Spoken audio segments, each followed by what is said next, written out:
Dobar dan, gledate Reality News, ja sam Mirko Kravata. Naša prva reportaža je sa novim kandidatom za predsjednika. On ima najbolji plan od svih. Veoma je moguće da će promeniti nešto. Dobar dan, ja sam Marija i stojim pored novog kandidata za predsjednika, Milana Mafioso.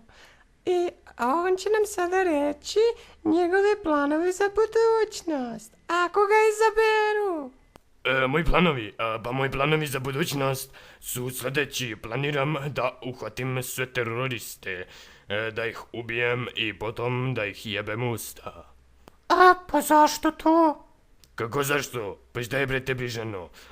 Ovo je plan bez mane.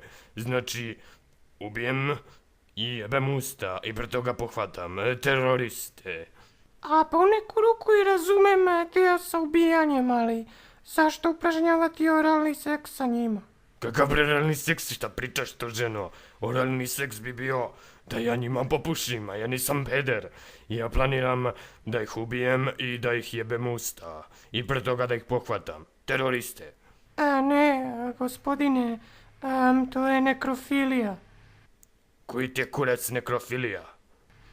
Pa, nekrofilija je kad upražnjavate seks sa mrtvacima.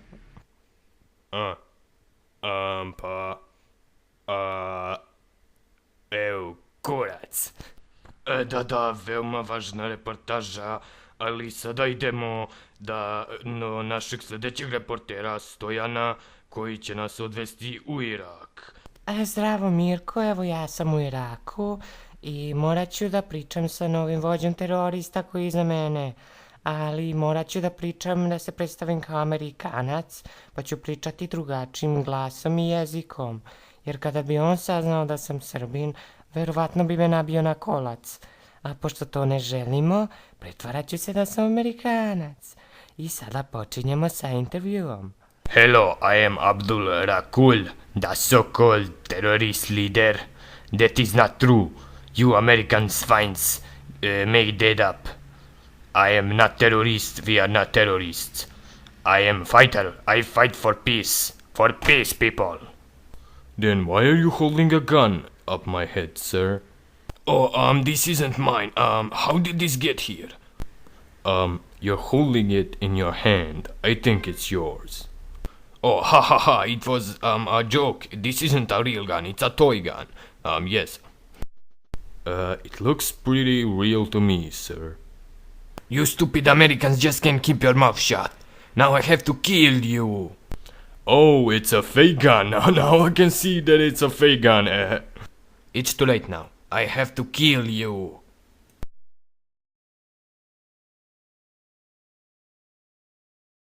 Stojane, da li si dobro? Stojane, javi se. Stojane, nažalost, imamo neke probleme, pa ćemo se javiti kasnije, a sada prelazimo na sljedeću reportažu. Pa promenio sam planove za budućnost, više nisu da uhvatim teroriste, da ih ubijem i da ih jebem usta, sada su da uhvatim teroriste, da ih ubijem i da im pišam usta. Ali gospodine, to je i dalje nekrofilija. Kako bre, pa kako i dalje nekrofilija? Pa ne jebem ih više, sad im pišam usta bre ženo. Pa i življavanje na mrtvima ljudi računaju kao jednom vrstom nekrofilije. Znaš šta? Boli me kurac, znaš koliko me zabole kurac, znači jebeš me ovdje sat vremena bre. Znači kažem, vraćam planove na staro, da ih povatam, ubijem i jebem usta i zatim ovi novi da im pišam usta. To je genijalan plan i boli me kurac više šta je. Hvala. Gospodine, ako vi kada dobijete na izborima, ja ću lično da se popenjem na najvišu zgradu u Beogradu i da skočim sa nje. Da, hvala. Upravo sam dobio informaciju da će Stojan sada da se javi. Dobili smo signal sa njegovog predajnika. Halo Stojane, da li si tu? I am the news reporter. Ko si sad pa ti bre? Shalafat, Vishopatapat. Who are you? These are Serbian news. Serbia? You motherfuckers. When we come there, we will knock your country down.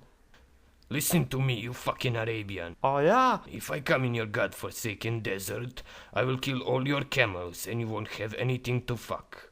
Now, what have you did with Stojan? Don't you touch our camels, you bastard.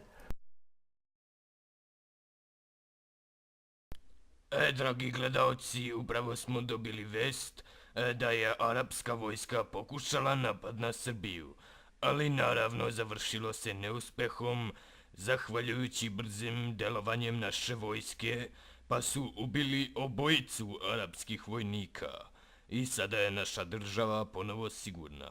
Hvala vam što ste pratili naše vesti i doviđenja. Ne može, priči bliže, ne može, izdržat više. Ime poput kiše, naše vrijeme sada stiže, atmosfera se diže, dok vi ostajete niže.